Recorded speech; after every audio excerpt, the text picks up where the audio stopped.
Okay, the episode you've all been waiting for, homework.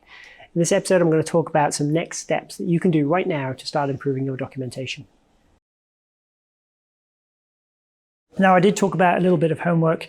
This is really for you. I'm not going to mark this homework. So these are just two steps that you can take on this journey, right? Two things I'd recommend you do.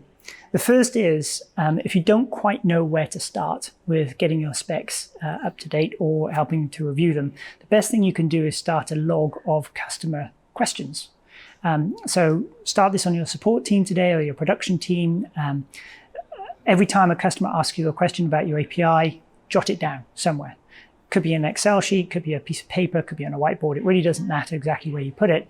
But pretty soon you'll start to see the patterns. If everybody's asking about symbology, then that probably means that there's something that you need to do in your documentation to describe symbology a little bit better. Or if somebody has consistently struggles with setting, party role IDs in their fixed message, again, you know exactly where to look. So look for the trends of what customers are asking you for. If you spot those trends, you can change your documentation, and then you can reduce the number of times people ask you the same question again and again and again, over and over. So that's the first tip, is go away and start thinking about having a customer questions log. The second recommendation I have is to actually put your production logs through a log parser. Now, typically what we see is that most people say, no, my spec is great, it's perfectly accurate, but almost none of those specs actually survive first contact with production logs. Production logs come in and suddenly, if you've got a good parser that'll actually show you invalid entries or unknown tags or unknown enumerations, quite quickly you see a lot of issues which relates to tags going out that you haven't actually described or anything like that. So pushing things through a log parser actually helps.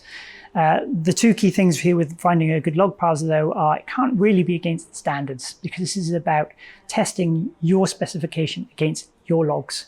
And so look out for a log parser that actually can take in your specification and validate real messages against your specification and not just against the standards. Otherwise, you end up with quite a lot of false positives in there.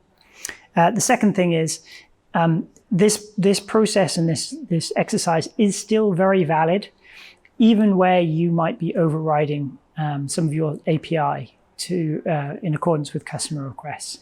We hear this a lot from software vendors, from banks, where they might accommodate customer requests to say, I can't send in this value in this field, can you default that for me? That kind of compounds the idea that actually there is no such thing as a standard spec, so why would I invest the time and energy in writing that thing out? We'd encourage you to kind of suppress those thoughts. That's not really the right way to think about it, because you always do have a standard spec. It's the starting point for that conversation with the customer. And even putting those other customer logs through a parser, which is against your standard spec, that will help you flush through exactly what those customer differences are. So you can start to log them down, you can start to audit them. And so when you come to do an upgrade, for the next release, you'll have a better position, a better understanding of exactly what's the impact on your customers is going to be. So those are two things I would recommend that you have a look at. Build a customer questions log so that you can start to identify the trends, and also push your logs through a parser to help to identify some of the issues. Okay, that's the homework. Hopefully you found this mini-series really, really useful and helpful. If there's anything that you need help with at any point in terms of electronic specs, your journey towards a more electronic future, or onboarding generally, please do get in touch with us. Leave a comment below, subscribe for further updates on our YouTube channel, and of course, send us an email, get in touch. See you next time.